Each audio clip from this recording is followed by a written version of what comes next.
नमस्कार, आप देख रहे हैं न्यूज़ भारत 7 में। आगे राजपूत आप सबके का हार्दिक स्वागत करता हूं। जैसे कि आप जानते हैं, विशेष चर्चा में हमारे साथ मेहमान हुए हैं और इस बार के मेहमान हैं कुंडली विश्लेषण और नृत्य ज्योतिष सोनल चिटालिया जी। स्वागत है खास कार्यक्रम में आपका, हार्दिक स्वागत है, अभिनंदन करते हैं। जय श्री कृष्ण। सबसे पहले मेरा आपका एक बहुत महत्वपूर्ण सवाल है, ज्योतिष विद्या क्या होती है, क्या समझाना चाहेंगे? ज्योतिष एक विज्ञान है, शास्त्र है। इसमें 27 नक्षत्र हैं, 9 ग्रह हैं और 12 राशियां हैं। जब बच्चा जन्म लेता है तो उसके जन्म के समय और स्थान के आधार पर उस बच्चे की कुंडली तैयार की जाती है। ये ग्रह नक्षत्रों के आधार पर उसकी कुंडली तैयार होती है। पिछले जन्मों को लेकर एक बच्चा पैदा होता है, उसके आधार पर उसकी कुंडली का विश्लेषण किया जाता है और फिर उसमें उसकी राशि निकलती है, उसके ग्रह नक्षत्र तारा जो भी होते हैं सब समझ आते हैं और उसके बाद उसका नामकरण, एक नाम निकलता है, उससे उस अक्षर से उसका नामकरण किया जाता है। बच्चे की भविष्य के बारे में जानकारी मिलती है कि आगे चलकर क्या करेगा, क्या बनेगा, किस फील्ड में जाएगा, इसका करियर कैसा होगा, इसकी शादी कहाँ होगी। ये कुंडली पूरे फ्यूचर के बारे में बताती है।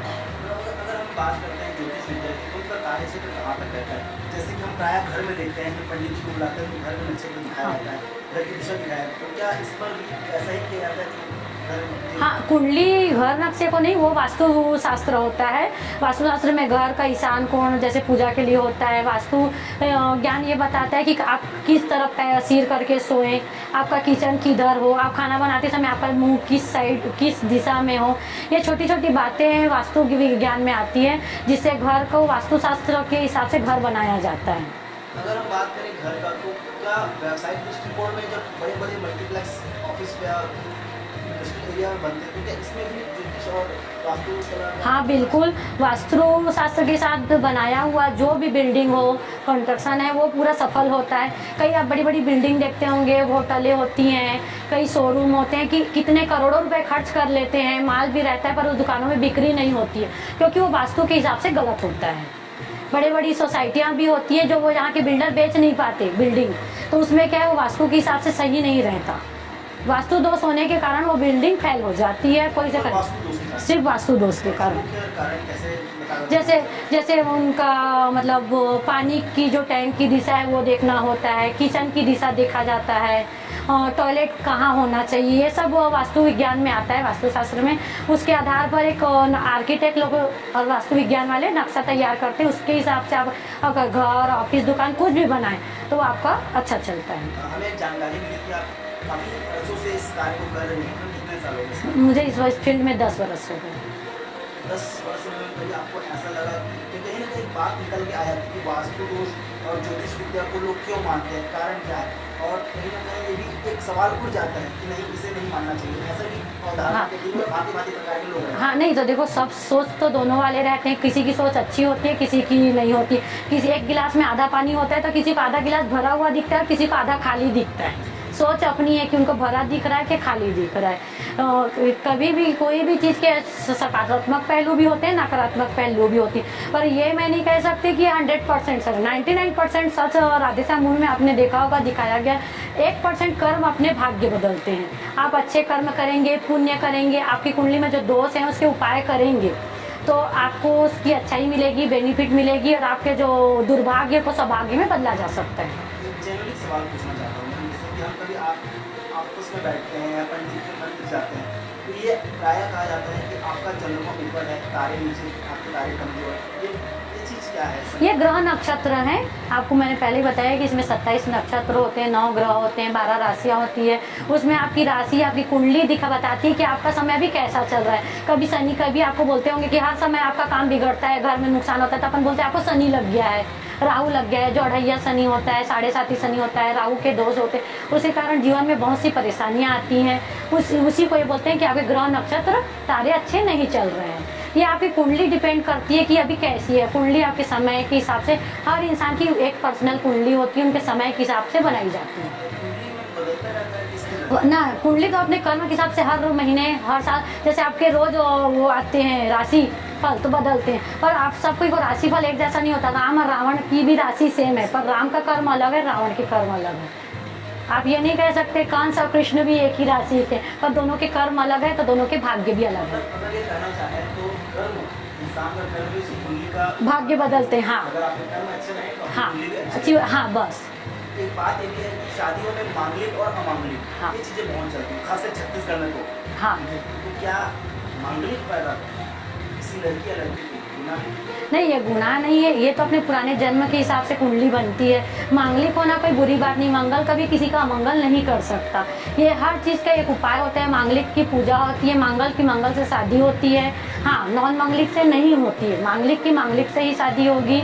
और कुछ उपाय करे जाते हैं जिससे वो मंगल कट जाता है। पूजा पाठ होती है, कुछ उपाय होते हैं, जैसे मंगल वाले हैं मांगलिक पूजा करें। और कुंभ लग्न होता है, वो पंडित के थ्रू कुंभ लग्न का पूजा करा लें, त्रंबकेश्वर जाके मंगल की पूजा कराएं, तो उससे उनके जीवन में कठिनाइयाँ दूर हो जाती हैं।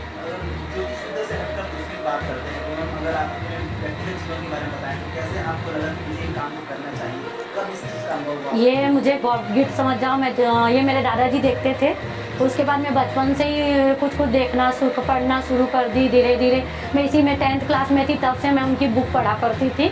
फिर उसके बाद मुझे ऐसा लगा कि नहीं, ये मेरे को फिर लोगों को ही मैं कुंडली देखते गई, लोगों को अच्छा लगा, वो बोले कि नहीं आप इसमें देखते हैं, तो आप देखिए। सब इसी बहाने एक एक के बाद एक जुड़ते गए, और आज मैं यहाँ बैठी हूँ आपके सामने। प्रॉपर रायपुर में जी कार्यक्रम। जी। लास्ट सवाल अंतिम सवाल में है, ज्योतिष विद्या का प्रतिशत भी देखा जाए तो कितना प्रतिशत सही रहता है कि हाँ इस चीज़ पर मैंने जो अनुमान लगाया था वो सही है? हाँ देखो, ये तो 99% सही है कि, पर इसमें क्या है, अपन किसी को बोलते हैं कि आपके साथ दुर्घटना होने वाली है, आपकी कुंडली में दिखा रहा है कि आपकी हड्डी टूटेगी, पर अपन ऐसा उनके साथ ऐसा करते हैं कि कुछ उपाय बताते हैं कि उनका हड्डी टूटे, पर एकदम मामूली हड्डी टूटे। अब ऐसे जैसे एक्सीडेंट होने वाला है तो थोड़े से एक्सीडेंट में हो जाए, जो होना लिखा है तुम्हारे में वो होके रहेगा। भाग्य को, नीति को कोई नहीं बदल सका है। राम भगवान को भी वनवास को कोई नहीं रोक सका। भगवान राम खुद भी थे, पर उनके वनवास को कोई नहीं रोक सका। कृष्ण को भी अपने माँ बाप से दूर रहना पड़ा, उनके कुंडली में भाग्य, उनको काल सर्प दोष था कृष्ण भगवान को, तो उन्होंने भी अपने माँ बाप का घर छोड़ा, अपना गांव छोड़ा, हर जगह छोड़ा। जिसको चाहते थे वो भी छूट गई उनको राधा ना मिल के रुक्मणी मिली। तो हर की कुंडली में जो लिखा होता है वो होके रहता है, पर उसको अपन कुछ उपाय करके उनके कर्म को बदल सकते हैं। बहुत सारी बातें होती हैं ज्योतिष विद्या को लेकर। आज जिस प्रकार देश हमारा आगे बढ़ रहा है और छत्तीसगढ़ भी आगे बढ़ रहा है, तो अनेक प्रकार के लोग रहते हैं जो ज्योतिष विद्या पे यकीन करते भी हैं और यकीन एकदम से ना के बराबर भी करते हैं। लेकिन अगर ज्योतिष विद्या और कुंडली की बात करें तो ऐसा होता है कि प्राय बच्चे कोई बच्चा जन्म लेता है, उसकी कुंडली बनाई जाती है, जी। उसी के अनुसार उसका नामकरण लगता जी है। जी। तो उस प्रक्रिया को कैसे किया जाता है? ये अगर जैसे कि सपोज कोई बच्चा सुबह पैदा हुआ है, हाँ। रात में पैदा हुआ, उसके दिनों में अलग अलग हर 5 मिनट में कुंडली बदल जाती है।